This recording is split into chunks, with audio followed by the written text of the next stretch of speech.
Sunana Musa A. Usman daga Bauchi nake wajen amaryar mai girma gwamna sanata Bala Muhammad Abdulkadir.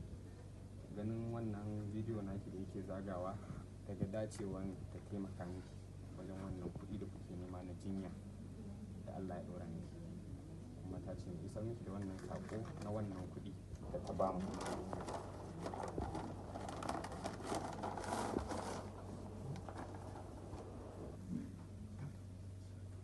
Gashi nan naira 300,000 na jinya da kuke nema.